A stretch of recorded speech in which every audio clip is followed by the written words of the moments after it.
ರಾಯಚೂರಿನಲ್ಲಿ ಕಲುಷಿತ ನೀರನ್ನು ಸೇವಿಸಿ ಸುಮಾರು 30 ಜನ ಅಸ್ವಸ್ಥರಾಗಿದ್ದಾರೆ. ವಾಂತಿ ಭೇದಿಯಿಂದ 25ಕ್ಕೂ ಹೆಚ್ಚು ಜನ ಆಸ್ಪತ್ರೆಗೆ ಸೇರಿದ್ದು ಸಿಂಧನೂರು ತಾಲೂಕಿನ ಭೂತಲದಿಂಡಿ ಗ್ರಾಮದಲ್ಲಿ ಘಟನೆ ನಡೆದಿದೆ.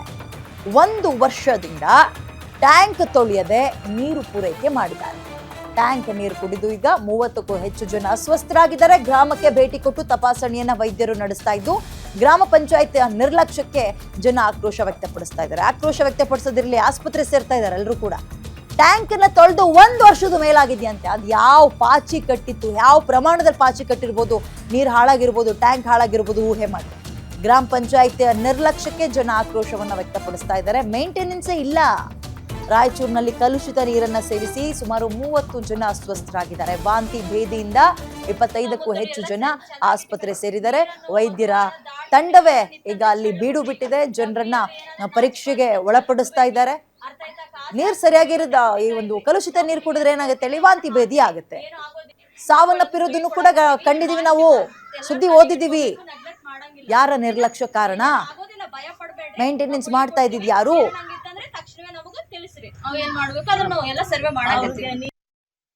ಗೊತ್ತಿಲ್ಲ. ವಾಂತಿ ಭೇದಿ ಪ್ರಕರಣಗಳು ಮಾಡಿರ, ಆದ್ರೂ ಕಾಸಿ ಆರಿಸಿದ ನೀರನ್ನೇ ಕುಡೀರಿ ಎಲ್ಲಾರು ಮನೆಗ. ಅದ್ ಏನೇ ನೀರ್ ಕುಡೀರಿ, ಕಾಸಿ ಆರಿಸಿದ ನೀರನ್ನು ಕುಡೀರಿ.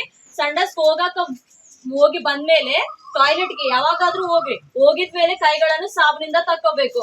ಓಕೆ, ಮತ್ತೆ ಊಟ ಮಾಡಕ್ ಮುಂಚೆ ಸಾಬನಿಂದ ಕೈಗಳನ್ನು ತಕೊಂಡು ಊಟ ಮಾಡ್ಬೇಕು.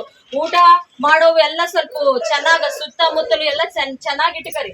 ನೀರನ್ನು ಟೋಟಲ್ ಕೇಸು 27, ಅದ್ರಾಗ ಬರೀ ವಾಮಿಟಿಂಗು 1, ವಾಮಿಟ್ ಪ್ಲಸ್ ಬೇದಿ 27, 5 ಅಡ್ಮಿಟೆಡ್ ಶಂಕರ್ ಹಾಸ್ಪಿಟಲ್, 4 ಪಗಡ್ದಿಂಡಿ 1.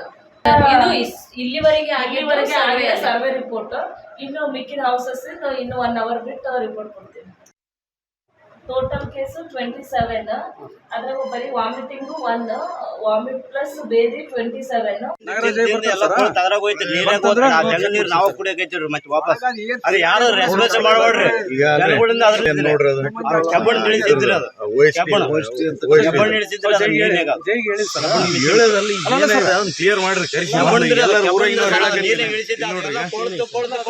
ಹೋಗ್ಬಿಡ್ತೀರ ಅದು ನೀರ್ನಾಗ. ನಾನು ಎಷ್ಟು ಸಲ ನೋಡಿದ್ರಿ ಸರ್ ತೊಳಿಬೇಕಾದ್ರ.